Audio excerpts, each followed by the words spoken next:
Abra sua Bíblia, por gentileza, em Atos dos Apóstolos, no capítulo 16, por favor. Eu quero convidar você a fazer comigo a leitura da palavra do Senhor. Atos 16, a partir do versículo 6, nós vamos ler juntos. Daqui a pouquinho, nós vamos precisar do celular para fazer o nosso momento do Natal das Luzes. É uma cerimônia muito simples, mas muito especial. No passado, nós acendíamos as velas, né? E era uma cerimônia linda, um acendendo a vela do outro, era algo absolutamente impactante. Me lembro que numa vez, realizando esta ação num lugar aberto, com vento, as pessoas vinham para mim muito preocupadas, assim, reverendo, minha vela apagou. Aí eu falei assim, o que eu faço? Acende. Era só isso, né? Não tinha, mas você sabe que de vez em quando a gente não cria uns negócios, deu errado, será que esse Natal vai ser por isso? Que, né? Depois começa, por isso que Natal aconteceu, eu não ganhei aquele presente que eu queria, porque a vela apagou. Então, para não apagar a vela, depois a gente começou a ter no ambiente fechado, e depois passamos isso, agora a gente acende ao celular mesmo, porque ele faz o mesmo efeito e a gente não corre nenhum risco, né?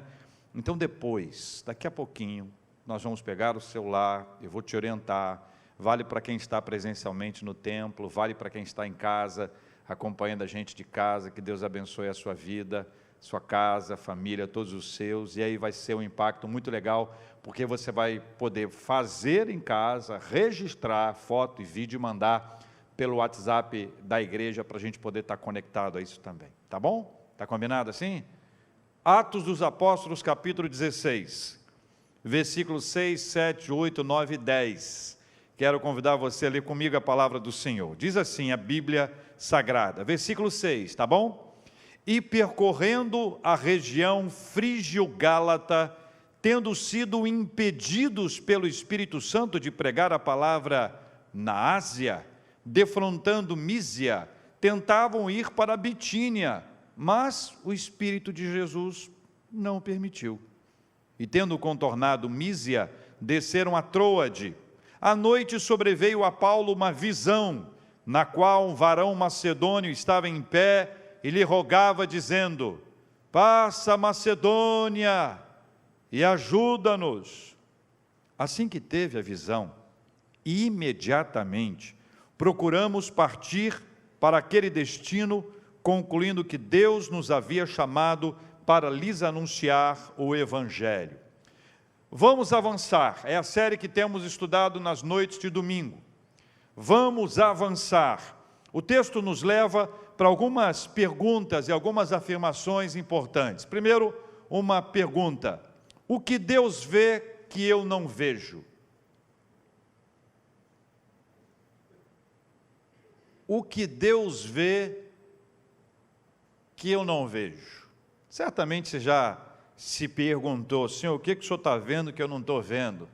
A gente às vezes precisa entender que Deus pode estar vendo alguma coisa que a gente não está vendo, e porque a gente não está vendo, a gente fica ansioso, ou ansiosa, mas Deus está vendo. A pergunta pode ser respondida com brevidade: Deus vê tudo, eu quase nada. Concorda comigo ou não? Deus vê tudo, eu quase nada. Ainda que alguém tenha máxima capacidade de análise, observação, percepção, e nós temos isso, existem especialistas nisso, pessoas que fazem análises profundas, existem os futurólogos, pessoas que não com uma previsão, no sentido de uma questão de astrologia, mas observando fatos e episódios, e as pessoas conseguem construir e criar links com uma coisa com outra, e dizer, olha, a tendência é essa, vai acontecer isso, aquilo, outro, até chegar a pandemia da Covid-19. Todas as previsões foram para o espaço. Ainda que a gente tenha uma capacidade gigantesca de analisar, de perceber, de observar e de afirmar o que vai acontecer, o que a gente sabe diante do que Deus sabe é nada. Deus vê tudo, eu quase nada. Nós precisamos conversar sobre a soberania de Deus e a frustração dos nossos planos. Soberania de Deus e frustração dos nossos planos. Quem sabe de cor Provérbios 16:1? Vou começar e você acaba, tá bom? O coração do homem... como eu não, né? O coração do homem foi para enganoso, o coração do homem pode fazer planos. Pergunto, com base no texto, é proibido fazer planos? Deus nos disse, não faça planos. Em algum lugar está isso aí, mas tem gente que gosta da vida improvisada, não gosta? Melhor não fazer plano, eu gosto de viver o que aparece. O coração do homem pode fazer planos, mas a resposta certa dos lábios vem do Senhor. Então nós podemos admitir, com base nas Escrituras, que fazer planos é um trabalho humano, porém o fato de planejar não me assegura ter a resposta final. Então, eu e você podemos elaborar os nossos planos, mas precisamos admitir que a resposta certa, a resposta final vem do Senhor. O desafio do texto é nos fazer entender que nós não temos domínio sobre a nossa vida. Embora possamos fazer planos, mas Deus em sua soberania governa todas as coisas. Aí está a questão da soberania de Deus. Agora, saber que Deus sabe é fundamental para me levar ao exercício da submissão a Ele. E aqui tem 2 pontos muito importantes. Então vamos lá. Saber que Deus sabe vai me levar à submissão a Ele, porque Ele sabe todas as coisas. Mas se eu não agir assim, ou seja, se esta não for a realidade para a minha vida, sabe o que vai acontecer? Eu vou me frustrar. A frustração está associada à não submissão ou ao não entendimento da soberania divina, ou a frustração prolongada. A gente pode ter uma frustração, mas não a prolongada. Então, o que nós admitimos? Admitimos que o coração do homem faz planos, mas a resposta certa vem de Deus. Isso nos revela a questão da soberania divina. Deus tem todo o controle, o poder, Ele está acima de todas as coisas. Uma vez que nós compreendemos a soberania divina, nós também nos descobrimos submissos ao Senhor. Ele está no comando, no controle, e nós somos submissos a Ele. Estando submissos a Ele, nós vamos deixar de lado a vida de frustração, ou seja, não consegui isso, não consegui aquilo, não consegui aquilo outro. Por quê? Porque eu vou aprender que a minha vida está sob a direção de Deus, e a soberania de Deus, ela vai me mostrando que se aquilo que eu queria que acontecesse não aconteceu, porque foi da vontade de Deus. E até coisas ruins que nos acontecem, coisas para as quais nós não estávamos preparados, coisas que nós não queremos admitir para a nossa vida, coisas que nós queremos negar, elas acontecem sob a permissão de Deus. Nós precisamos conversar um pouco mais sobre a soberania divina. Em outro texto, Tiago capítulo 4, versículos 13, 14 e 15. Se quiser abrir, você abre, eu vou ler. Tiago 4, 13, 14 e 15.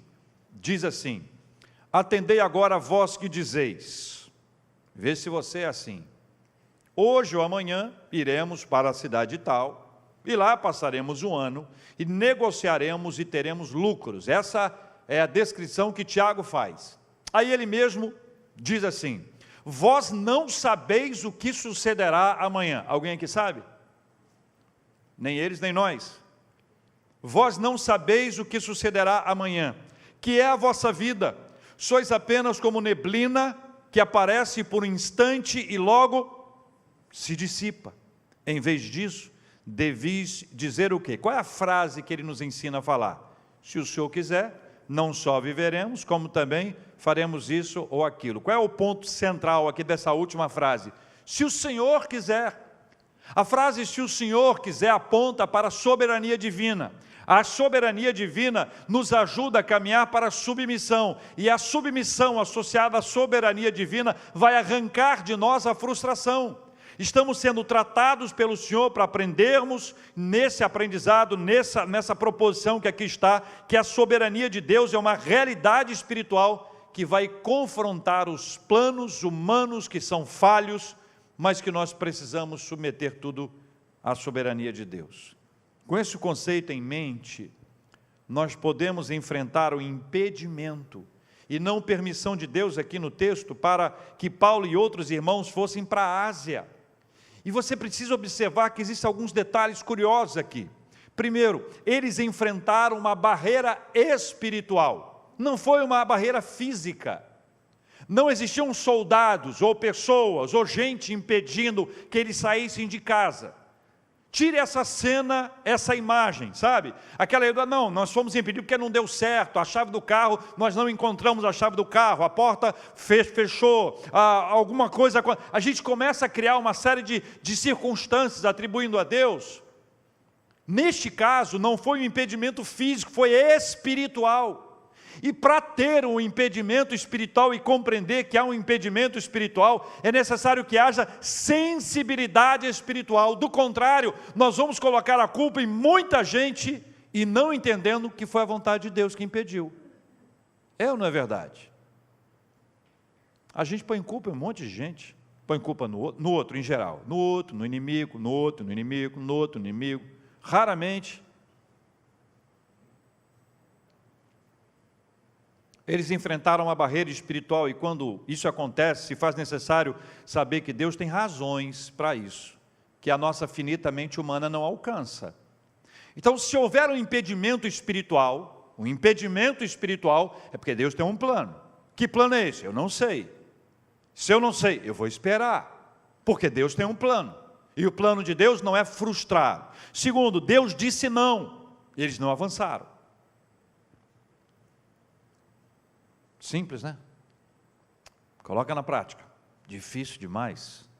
Deus disse não, eles não avançaram. Essa decisão de obediência está intimamente ligada ao conceito da soberania divina. Está lembrado? Sob soberania divina, submissão, não frustração. A não frustração está conectada à submissão e à soberania. Deus sabe, eu não. Deus sabe, eu não. Porém, o controle do meu ímpeto, a submissão da minha vontade e das minhas reações somente não se transformará em frustração por causa da soberania divina. É por isso que a gente precisa aprender um pouco mais sobre soberania divina. Deus é soberano, Ele tem controle, o poder está em suas mãos. Se aquilo que a gente almeja e sonha, se aquilo não acontece, nós precisamos levar em consideração a vontade de Deus sobre esse assunto. O relato de Lucas aponta para uma condução divina para um outro lugar, ainda desconhecido até ali. Porque veja, quando você lê o versículo 6, e diz que eles foram impedidos pelo Espírito Santo, ou 7, que eles foram, o Espírito de Jesus não o permitiu, eles desceram em Trode, chegaram a Trode, segundo o finalzinho aqui do versículo 8, ou seja, o projeto deles não estava sendo exitoso, mas sabendo que Deus estava no controle, eles tinham conhecimento que Deus estava preparando alguma coisa, ainda que não fosse aquilo que eles gostariam. E aí eu queria deixar com você uma frase: o não de Deus hoje precede algo muito melhor amanhã. Vou falar de novo.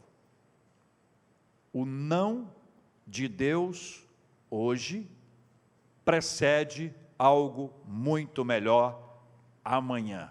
Amém? Essa é a realidade que a palavra de Deus nos traz. Não sabiam o que ia acontecer, por isso a pergunta é importante. Deus vê o que eu não vejo. Deus vê todas as coisas. Deus vê o que eu não vejo, e o que eu não vejo está diante dele o tempo inteiro.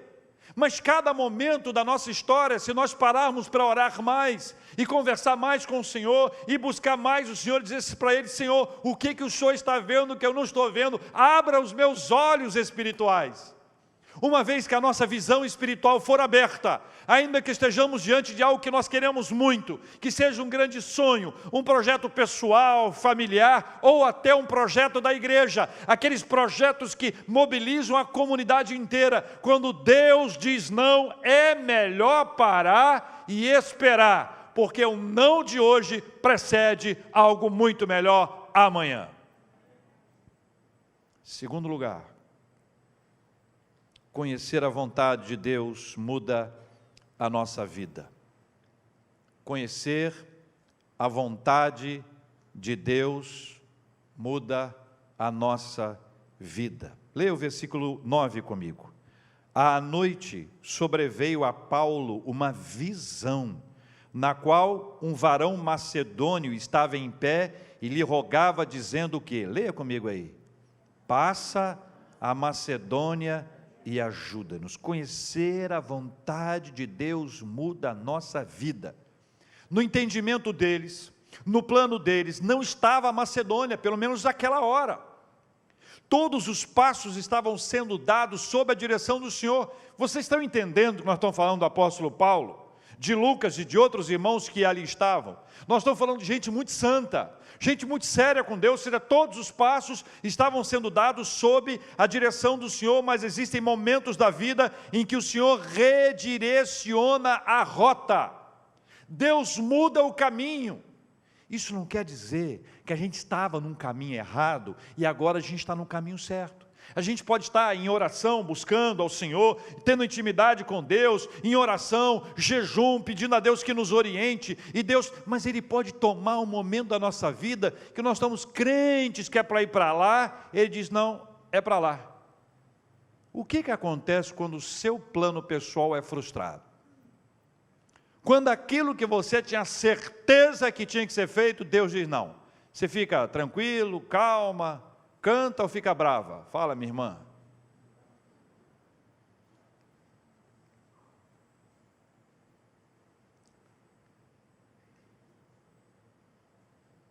Precisamos falar sobre a imperfeição humana.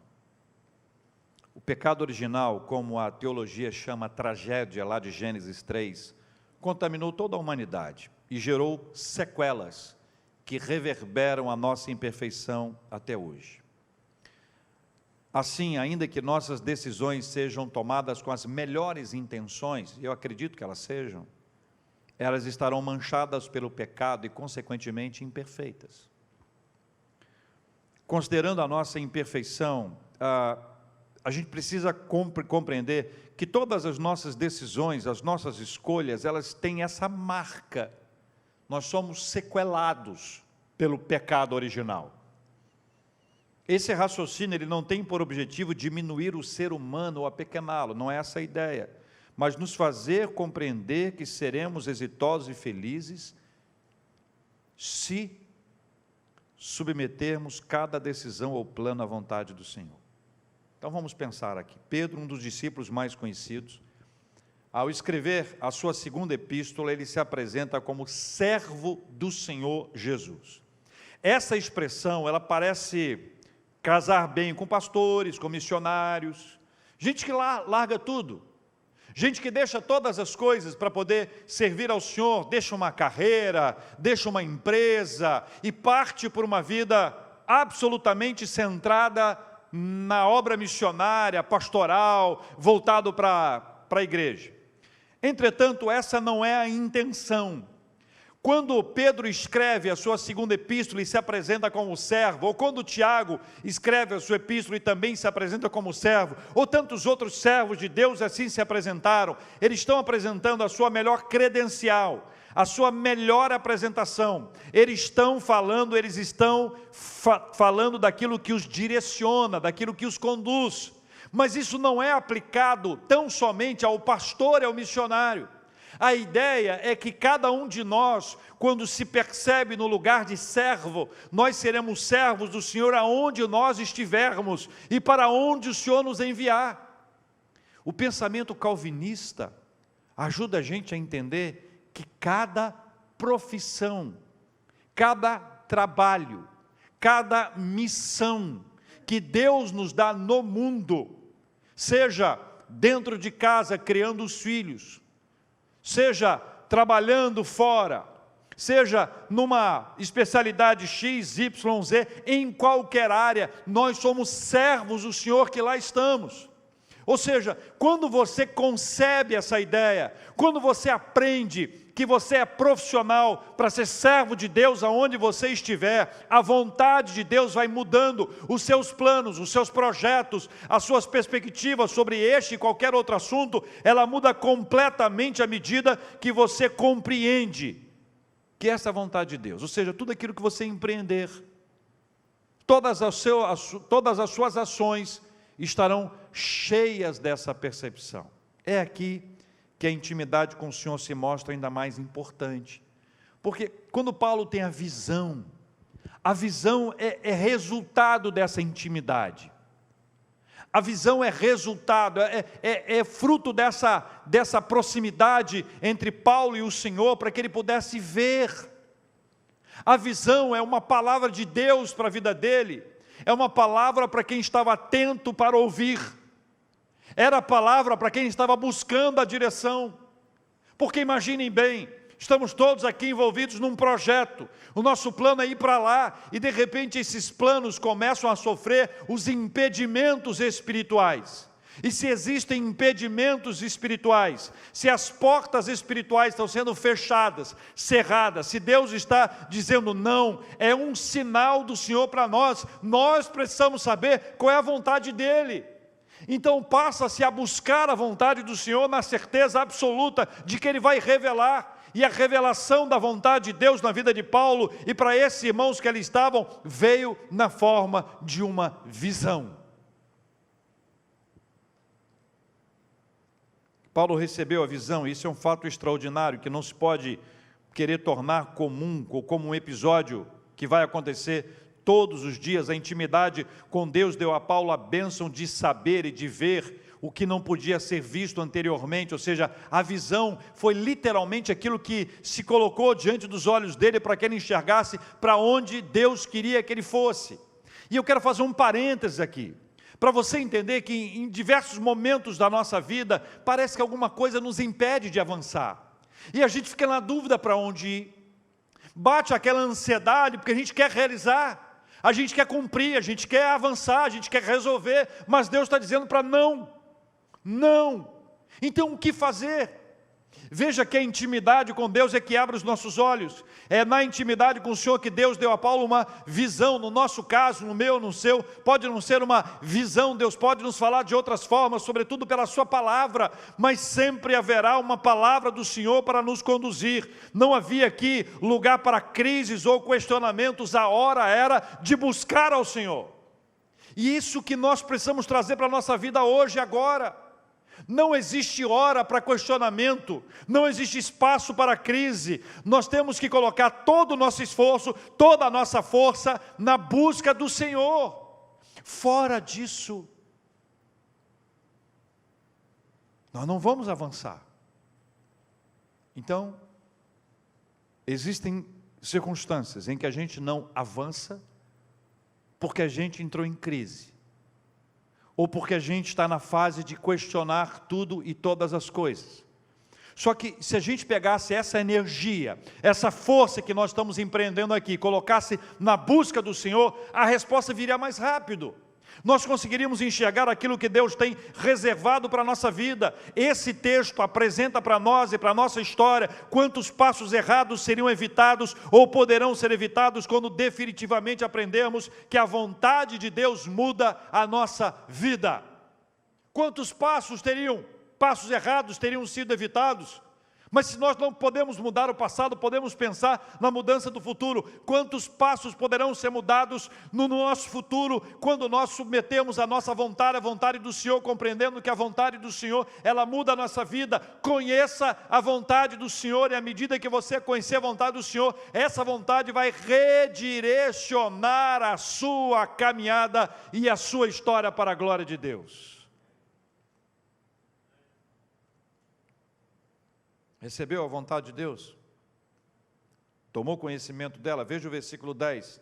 Assim que teve a visão, imediatamente procuramos partir para aquele destino, concluindo que Deus nos havia, concluindo. É lindo ver esse verbo aqui. O verbo concluir é fruto de quê? Você conclui depois de quê? De pensar. Essa reflexão é importante, mas é uma reflexão espiritual. Deus está conduzindo, vem todas as informações, o Senhor descortina para ele, ele consegue enxergar, tem uma visão de um homem que diz, passa a Macedônia e ajuda-nos. Ele vai contar, veja, assim que Paulo teve a visão, imediatamente procuramos. A visão que Deus deu a Paulo contagiou os demais. Paulo teve a visão e depois procuramos. Veja, procuramos partir para aquele destino, para onde o Senhor quer que eu vá, o que o Senhor quer que eu faça, quais são os passos que o Senhor quer que eu dê. A gente erra porque não investe tempo perguntando antes ao Senhor o que Ele quer. É uma dinâmica simples, mas é extremamente complicada para a nossa vida. Parece uma barreira que nos impede de orar. A pergunta simples e objetiva é: a quem não interessa que você ore? A quem não interessa que você passe tempo na presença de Deus para identificar a vontade dEle, se a vontade dEle muda a nossa vida? Terceiro e último, avance em obediência à palavra de Deus. Avance em obediência à palavra de Deus. A visão foi dada por Deus. O que fazer após recebê-la? O que você faz depois que recebe de Deus uma visão? O que você faz depois que recebe de Deus uma palavra? O que você faz depois que conhece a vontade de Deus sobre um determinado assunto? O que é que você faz? Não vejo outra alternativa a não ser a obediência. Que razões poderiam interromper esse processo? Um monte de razões. Para a obediência, para a desobediência. A primeira monarquia de Israel ficou sob a figura controversa de Saul. Lembra dele? Rei Saul. A Bíblia descreve como um homem muito alto, muito forte. A maioria da população ficava na altura do seu ombro e sobrava no meio das pessoas.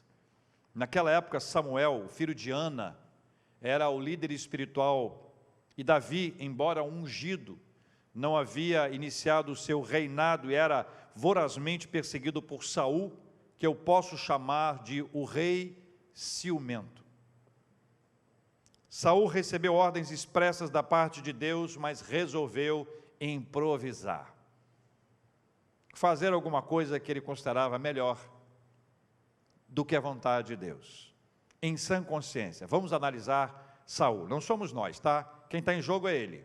Deus disse, faça isso. Ele achou melhor fazer de outra maneira. Teve uma outra ideia? Talvez alguma coisa que Deus não tenha visto, vislumbrado, pensado. Talvez um outro ponto de vista, afinal de contas, talvez eu veja melhor do que Deus certas coisas. Eu não sei quais foram os motivos exatos, mas acho que não é muito diferente de, entendeu? O que você acha? Talvez ele não seja tão diferente de... Concorda ou não? Se Deus está mostrando uma coisa, por que é que a gente resolve fazer de outra forma? Porque a gente está vendo alguma coisa que Deus não está vendo? Porque a gente entende melhor sobre esse assunto do que o próprio Deus? Com Saul foi assim. Deus deu uma ordem absolutamente expressa, lá no primeiro livro de Samuel, no capítulo 15. A ordem expressa, mas ele resolveu fazer algo diferente. A ordem de Deus foi exterminar todas as coisas que estavam, num determinado momento, numa das batalhas que eles estavam enfrentando. Mas ele pegou daqueles animais e resolveu oferecer sacrifício, segundo ele, a Deus. Segundo ele. Eu estou dizendo segundo ele, porque o contexto diz que Deus não recebeu aquilo.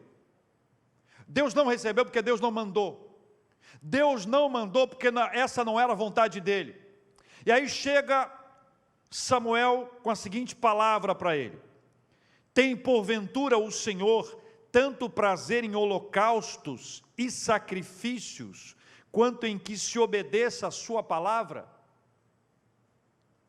Eis que o obedecer é melhor do que o sacrificar, e o atender melhor do que a gordura de carneiros, porque a rebelião é como o pecado de feitiçaria, e a obstinação é como o pecado, é como a idolatria e culto a ídolos do lar. Termina a sua sentença Samuel para Saul dizendo: visto que rejeitaste a palavra do Senhor, ele também te rejeitou a ti para que não sejas rei. O texto nos ensina o valor espiritual da obediência. Fala sobre os perigos da rebelião, da obstinação, da rejeição à palavra do Senhor e o risco de sermos rejeitados por Ele.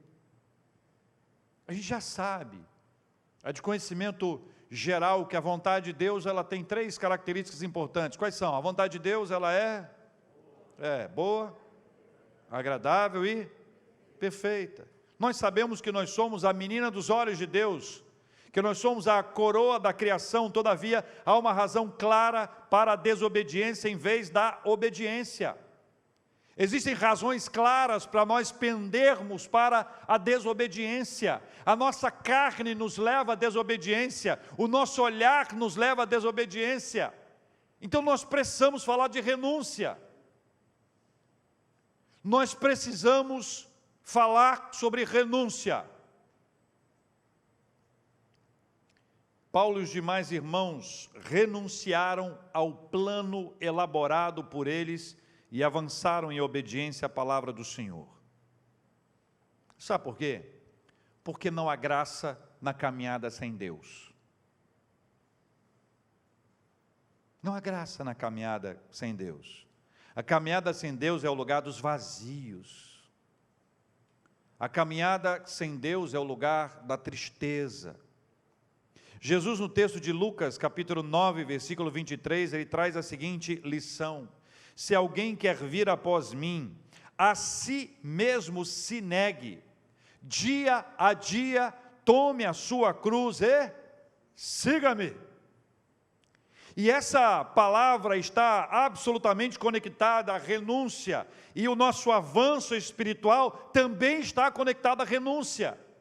Se alguém quer vir após mim, pega a frase inteira, se alguém quer vir após mim, a si mesmo se negue, toma-se a cruz e siga-me. Então vamos conectar a primeira e a última parte. Se alguém quer vir após mim, siga-me. Ou seja, essas duas partes estão nos apontando para o avanço. Vamos após Jesus e vamos segui-lo. Só que entre as duas, existem 2 outras expressões importantíssimas. A si mesmo se negue, dia a dia tome a sua cruz. Esse texto nos fala sobre renúncia, e essa não é uma questão simples, isso é muito difícil, isso é muito complicado, porque isso está enraizado na nossa vida, porque nós não queremos perder, nós queremos fazer a nossa vontade, nós queremos agir dentro daquilo que Deus tem para ser feito para nós, mas nós queremos o que Deus pode nos dar, mas queremos que Deus nos dê, ainda que a gente faça a nossa vontade, e tratar a questão da renúncia não é uma coisa popular, não é uma coisa que atrai. Tratar a respeito de renúncia, na verdade, é o fundamento do Evangelho. Todos aqueles que acompanharam Jesus Cristo ao longo da história tiveram que renunciar, e a primeira renúncia que é feita é a nossa própria vontade. Fácil ou difícil? Sinceramente, vamos lá, fácil ou difícil? Muito? Meu Deus.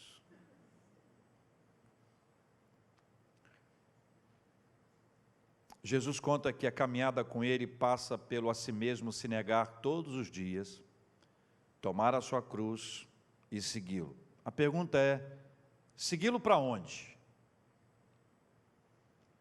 E esse é o ponto. Seguir Jesus por onde Ele for. Por onde o Senhor for. Porque não há outra alternativa para nós. Qualquer caminhada longe de Jesus é vazia, é triste, é enfadonha, é frustrante. Haverá uma neura espiritual, emocional, que vai nos perseguir o tempo inteiro. Essa conclusão coloca a minha vontade em segundo plano, os meus planos em segundo plano, em segundo lugar, e é dada toda e qualquer prioridade ao Senhor. Seria uma boa hora para dizer que você será plenamente feliz se seguir a Jesus, que você vai ter muita paz, muita alegria, muita esperança, e tudo isso é verdade. Mas eu prefiro dizer que a grande questão não é o que eu ganho com isso, mas que a renúncia me levará a caminhar com Jesus e avançar em obediência à sua palavra. compreenda o que eu quero te dizer. Nunca, quanto a questões espirituais, pergunte: o que é que eu vou ganhar com isso? A questão não é essa. Quem segue a Jesus vai estar cheio de esperança, cheio de alegria, cheio de paz, vai ter luta, mas Deus vai estar com ele, tudo isso é verdade. Mas é como se nós chegássemos para ele: Jesus, o que eu vou ganhar para seguir ao Senhor? O que eu vou ganhar para seguir os seus passos? Então a questão não é o que eu vou ganhar, a questão é que ele vai estar comigo. A questão é que por onde ele for, nós iremos, e não há melhor lugar para estar do que no centro da vontade de Deus, porque o Senhor vai nos conduzir. Avance em obediência à palavra de Deus. O que Deus vê que eu não vejo? O que você está vislumbrando? Qual foi a sua análise do que vai acontecer, ou do que está por acontecer? A imunização vai chegar.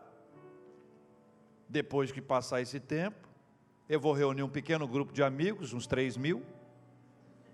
Vou dar uns 700 abraços em cada um.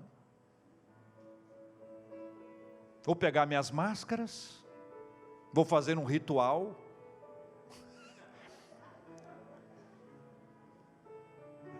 Não é isso que a gente está doido para fazer? O que Deus vê que eu não vejo? O que Deus vê que eu não vejo? O que Deus vê que eu não vejo? Deus vê tudo, eu, nada. Conhecer a vontade de Deus muda a nossa vida. Enquanto não conhecer, vai ficar rodando. Vai ficar rodando. Batendo na porta, batendo na outra, sem estar enxergando. Avancem em obediência à palavra de Deus. A proposta da palavra de Deus para nós é nós avançarmos em nome de Jesus. Avançarmos em nome de Jesus. Levantarmos do lugar onde nós estamos e avançarmos em nome de Jesus.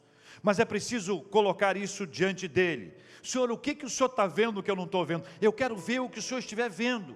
Eu não vou sair desse lugar enquanto o Senhor não me mostrar o caminho. Eu quero viver esse tempo para conhecer a vontade do Senhor, porque conhecer a vontade do Senhor muda a nossa vida.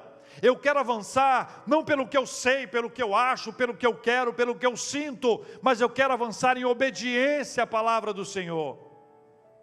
E a cada dia, Deus vai continuar nos trazendo a sua visão.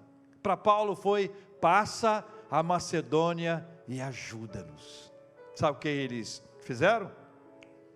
Imediatamente, em obediência, foram para Macedônia, e a obra que Deus fez lá, e depois a obra que Deus fez na Ásia, no tempo dele, de acordo com a vontade dele, foi muito maior do que poderia ter sido feita aqui, porque esses impedimentos espirituais são para nos mostrar que Ele é Deus, e nós somos servos. Lembra? Soberania de Deus, está lembrado? Submissão, frustração. Enquanto estivermos conectados à soberania de Deus, submissos a Ele, ainda que alguma coisa não aconteça, exatamente como a gente queria, a gente não vai perder tempo com frustração. Ela vem, mas ela vai embora, porque a gente para e diz assim: não, espera um minutinho, minha vontade está submissa à vontade do Senhor. O Senhor da minha vida é Deus, Ele está conduzindo a minha vida. Se não foi para ser desse jeito, porque Ele tem algo melhor, porque o não de Deus hoje precede uma bênção muito maior amanhã. Mas lembre de uma coisa: renúncia, não esqueça disso, renúncia.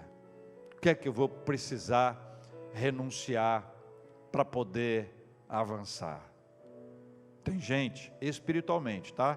Que está com as suas pernas presas, doidinho para avançar, cheia de intenção de avançar, mas não consegue. É preciso renunciar para estar solto, e avançar em nome de Jesus.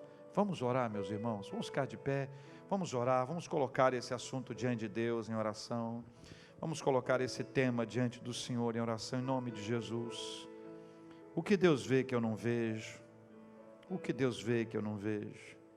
como conhecer a vontade de Deus, e essa vontade de Deus muda a nossa vida. Avance em obediência à palavra de Deus. O Senhor Jesus, Ele veio para viver essa realidade desse avanço. Quando Ele veio, as pessoas o viram como alguém igual, e Ele era aparentemente igual, mas totalmente diferente. Quem olhava de longe, o via do jeito que Ele era. Conforme o filme que você viu, Ele era cabelos grandes, pele mais clara ou mais escura, de barba. São filmes que a gente vê e fica imaginando. Ele era igual, mas completamente diferente. Quando Deus ordenou que Ele viesse, essa ordem foi fundamentada em amor. Paulo diz que foi na plenitude dos tempos. Então, a história conta que todas as coisas estavam preparadas para aquele momento. É como se tudo pudesse cooperar. Como Paulo escreve, todas as coisas cooperam para o bem daqueles que amam a Deus, daqueles que são chamados segundo o seu propósito. Então Deus, de alguma forma muito extraordinária, coordenou todas as coisas, apontando todas as coisas para que Jesus viesse. A estrela brilhou. Lembra dos magos, dos reis magos, dos magos que vieram? Eu ensinava para o Lucas quando ele era pequenininho, e ele me disse, aí vieram os reis magros. Eu falei, não, é magos. Não, magos, estava muito calor. Aí faz sentido, né? Deserto, andando para um lado, para o outro, atrás de uma estrela. Uma hora eles vão emagrecer. Eles levaram para Jesus 3 presentes. Quem lembra quais são? O primeiro, ouro. O segundo, incenso. O terceiro, mirra.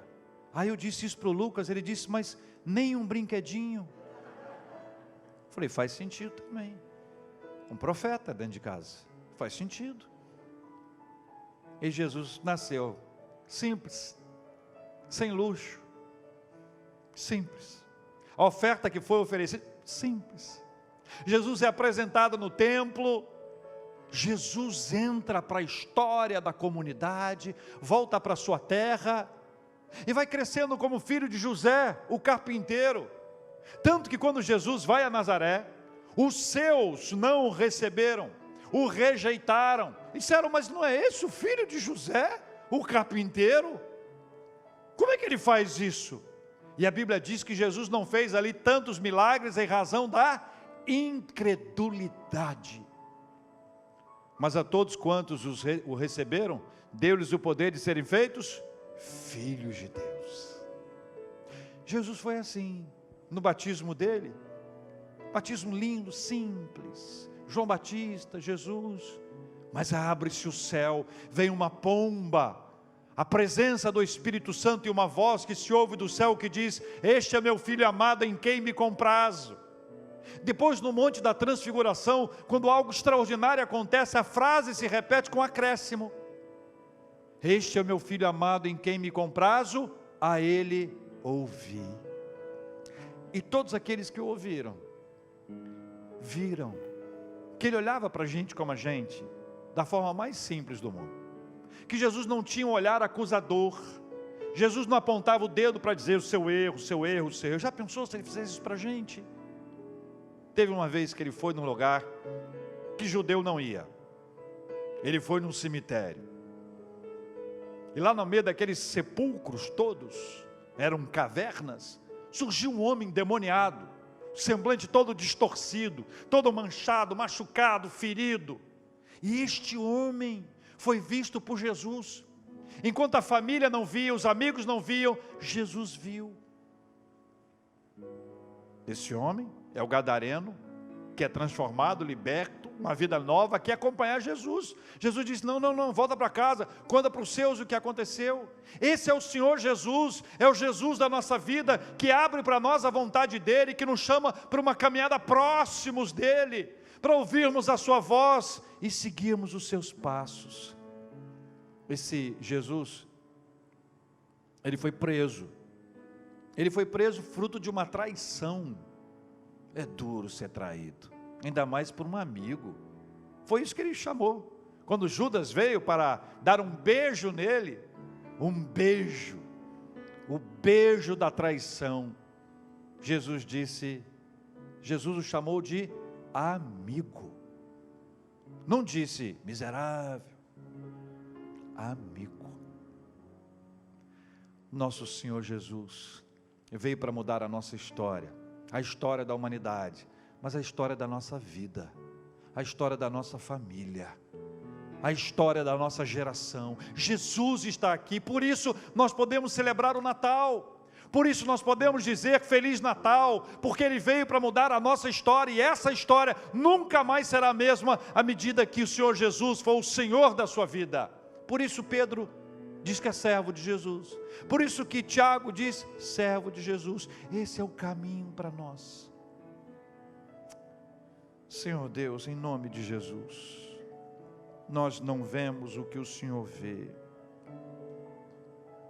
nós não enxergamos o que o Senhor enxerga, e nós pedimos perdão por todo o nosso ímpeto, toda a nossa impulsividade.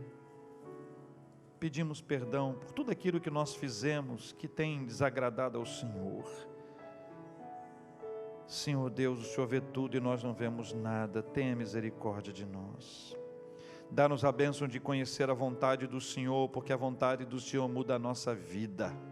E à medida que conhecemos a vontade do Senhor que muda a nossa vida, ajuda-nos a avançar em obediência à palavra de Deus, ainda que tenhamos que renunciar.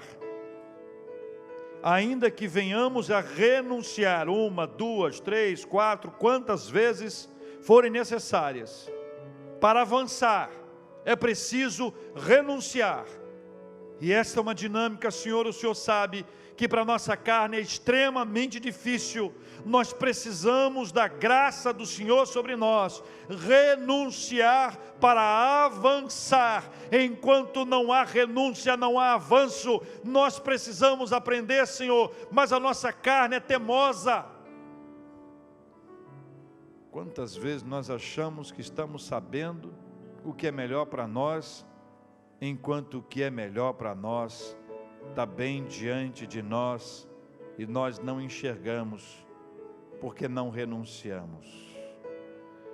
Tenha misericórdia de nós, ajuda-nos a avançar, a seguirmos em frente, em nome de Jesus. Pai, querido Deus, nós oramos pelos enfermos, tantos amigos, irmãos, pessoas amadas.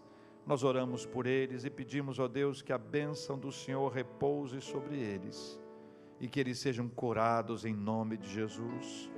Oramos pelos que estão entristecidos, ó Deus, e precisam de ânimo novo.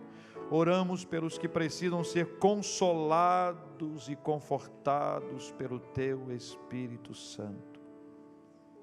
Oramos pela nossa família, oramos pelo nosso trabalho, oramos pelos nossos governantes, oramos pelo fim dessa pandemia em nome de Jesus. Oramos, ó Deus, para que possamos avançar para a glória do nome do Senhor, em nome de Jesus. Amém.